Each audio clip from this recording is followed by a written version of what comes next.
Nerd morning, everyone. My name is Jeremy, and today we are going to be doing a spoiler review for the DC Icons book, Black Canary Breaking Silence by Alexandra Monir. Now, this book was fantastic. I absolutely loved it, grouped into that YA genre. I would say that it was more of a dystopia because of the Court of Owls and all of those types of elements that they had intertwined with the culture and how that operated into the story. And again, this is a spoiler video. If you're wanting a spoiler-free video, go check out my other video where I have a spoiler-free version of us discussing this book. Now, if you're continuing in with this video, we are going to be talking about several of the elements inside of the story and breaking things down, and I don't want to spoil this book for you. I really would love for you to pick it up and read it if you haven't. Now, if you have read it or you're ready for some spoilers, stick around. We are going to get in and dive into this. Now, as like the DC Icons books that we've had previously, we have a younger version of Dinah Lance, and I thought that was really, really great, and obviously fits into the mold that they're going with for these YA books.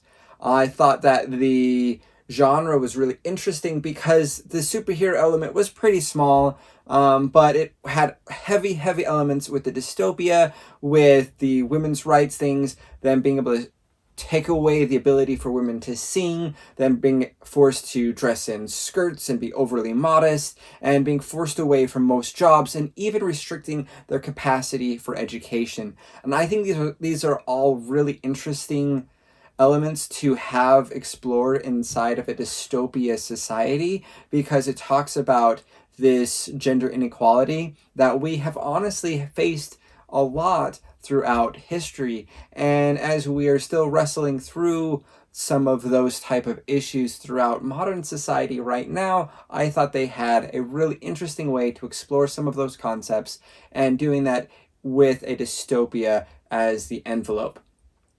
Now, there's also, I'd say, a lot of romance in this book. I really loved what they did with Oliver Queen as Green Arrow. They pulled from the year one graphic novel and had him there on an island for a year and having to survive. They did some of those things a little bit different, obviously, because this is a elseworld story, because the Court of Owls have won, Batman is dead, all of these other heroes are gone or dead. The only surviving heroes we have are people like Ragman or Lady Shiva, who's not a hero, and then Barbara Gordon, who had become Oracle instead of Batgirl at this time.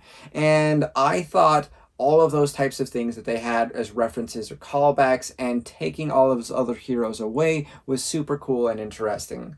I really thought it was interesting how they had some of the teenagers who are like the jerks, the antagonists, kind of that teen drama element of it, being descendants of different villains that they have in the comics. And I thought that was really cool, with Zed Cobblepot being a descendant of Penguin, Tom Elliott being a descendant of Hush, Natasha Widecliffe being descendant of John Widecliffe, who wanted to be the Grandmaster in the Court of Owls in the comics.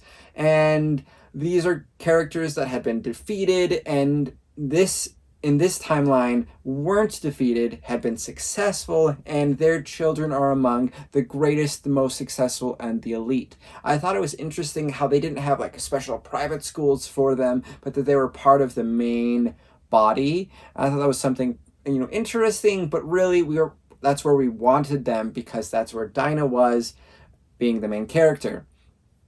Now, I thought they did some really interesting things with the three friends element that they had here with the YA grouping of stories. You usually have the three friends, and that would be Dinah, Mandy, and Ty. And with those, they really pulled and explored a couple of different things. Mandy being the friend who had some connections with the Resistance, and then Ty having connections to the Owls and the Talons. And I thought that was really interesting, how we got to see some of the world grow and expand with those friends. And that really helped them have importance, particularly since we were introduced with them. We had that like trifecta at the beginning, and that really quickly breaks apart as she tries to do this alone, has different secrets, connects with Oliver Queen, and I thought that was really, really cool how they linked them together, gave them purpose,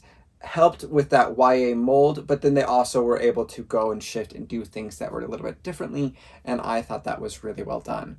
Lady Shiva was, I think, one of my favorites because I would never really picture Lady Shiva calming down as a character. And she really like was able to mold into the society, put on her normal person camouflage, and I thought that was really, really interesting and worked out, I thought, really well for the story.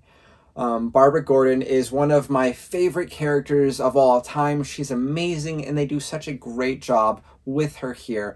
I loved it. I thought it was really, really cool. You know, her reminiscing, thinking and talking about Batgirl, and then seeing her being her tech-savvy, wheelchaired self that are big elements of that Oracle character being played out here was a really cool parallel to those types of things that we see in the comics.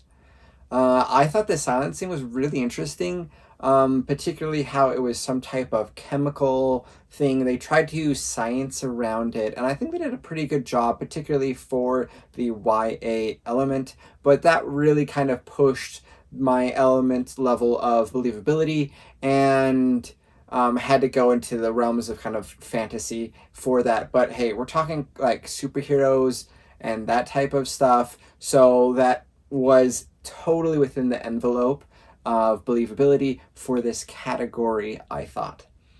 I thought that the things that they were doing with the towns were really cool. I thought they were super scary and really, really fun. I thought well done building towns out, building the court, because those are relatively new characters and like a villain organization for the comics, but they have instantly been like ingrained into the whole culture of Gotham for the last like 10 plus years, and this book really played on it very, very well. I really liked this book. I thought it was so fun. I thought the things that they did with Dinah were really great. She's in like the comics a big singer.